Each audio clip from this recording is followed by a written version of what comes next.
అందరికీ నమస్తే అండి. ఈరోజు వీడియో వచ్చేసి చికెన్ కర్రీ మసాలా. ఇదైతే చాలా ఎక్కువ గ్రేవీతో చిక్కగా బాగుంటుంది. మనకి ఇంట్లో ఉండే ఇంగ్రీడియంట్స్తోనే చాలా ఈజీగా చేసుకోవచ్చు ఈ కర్రీని. ఇంకా white rice, masala rice, chapati దేంతో తిన్నా చాలా బాగుంటుంది. సో ఇది ఎలా చేశానో ఈ వీడియోలో షేర్ చేస్తున్నాను.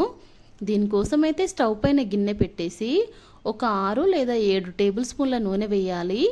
కొంచెం నూనె ఎక్కువ పడుతుంది కదా నాన్ వెజ్కి.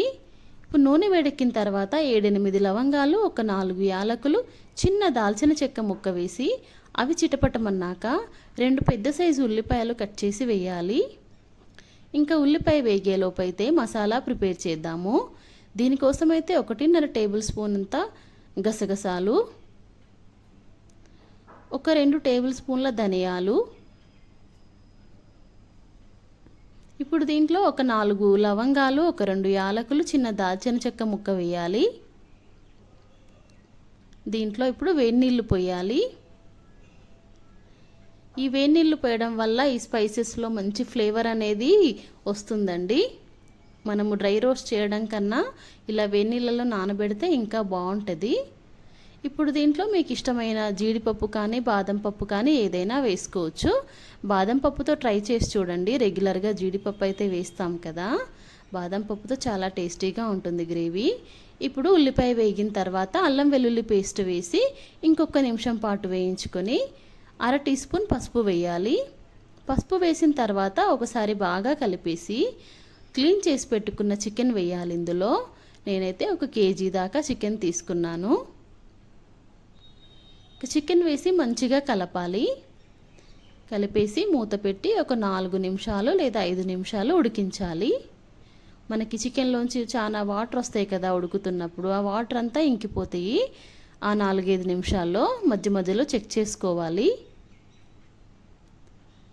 ఇంకా 4-5 నిమిషాల తర్వాత ఈ చికెన్లో అయితే చికెన్ మసాలా, ఉప్పు, కారం వేయాలి. ఇప్పుడు ఈ చికెన్ మసాలా అనేది రెడీమేడ్, అది ఆప్షనల్ అండి. ఇష్టమైతే వేయచ్చు, లేదంటే స్కిప్ చేయొచ్చు. 1 టేబుల్ స్పూన్ వేసాను. ఇంకా కారం అనేది మన రుచికి తగ్గట్టు వేసుకోవాలి. నేనైతే ఒక 3 టీ స్పూన్ల దాకా కారము, 1.5 టేబుల్ స్పూన్ ఉప్పు వేసాను. ఉప్పు తర్వాత తగ్గితే వేసుకోవచ్చు, ఒకేసారి ఎక్కువ వేసుకోకుంటే బెటర్ కదా.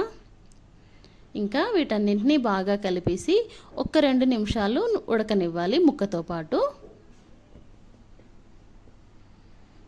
ఇంకా బాగా కలిపి మూత పెట్టేసేయాలి.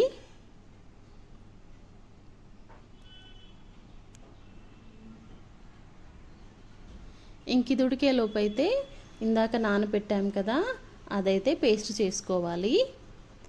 ఇది పచ్చి కొబ్బరి అండి, ఒక గుప్పెడు పచ్చి కొబ్బరి ముక్కలు.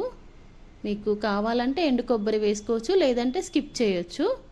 ఇప్పుడు దీంట్లో ధనియాలు, బాదం పప్పు వేసాం కదా, అది కూడా వేసేసి మంచిగా మెత్తని పేస్ట్ చేసుకోవాలి.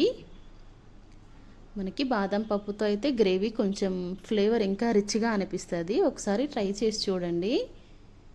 ఇప్పుడైతే చికెన్ అయితే ఉప్పు కారం కూడా మంచిగా ఉడికిపోయినాయి. ఇప్పుడు దీంట్లో ఈ ధనియాలు, గసగసాల పేస్ట్ వేయాలి. ఇంకా ఈ పేస్ట్ వల్ల మంచిగా గ్రేవీ అనేది చిక్కగా మంచి టేస్టీగా వస్తుంది. ఇంకా బాగా కలిపేసి మూత పెట్టి ఒక్క 2 నిమిషాలు ఉడికించాలి. ఈ మసాలా కూడా ఆ నూనెలో కొంచెం వేగినట్టుగా అవుతుంది.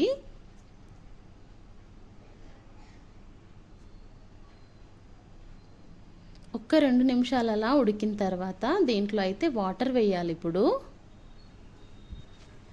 ఇంకా మనకి కొంచెం వేసుకోవచ్చు, లేదు కొంచెం ఎక్కువ గ్రేవీ కావాలి అంటే ఎక్కువ నీళ్ళైనా వేసుకోవచ్చు. నేనైతే 1/2 లీటర్కి కొంచెం ఎక్కువే వేశాను. ఇది ఉడుకుతున్న కొద్దీ ఇంకా చిక్కబడిద్ది. చల్లారిన తర్వాత ఇంకా ఎక్కువ చిక్కబడిద్ది. కొంచెం నీళ్లు వేసుకున్నా పర్వాలేదు. మనకి చల్లారిన తర్వాత అయితే ఇంత లూజ్గా ఉండదు, చిక్కబడిద్ది. ఇంకా మూత పెట్టేసి ఒక 15 నిమిషాల దాకా చికెన్ ముక్క అనేది మెత్తగా అయ్యేదాకా ఉడికించుకోవాలి. ఒక 10-15 నిమిషాలకైతే చికెన్ మెత్తగా ఉడికిపోయింది.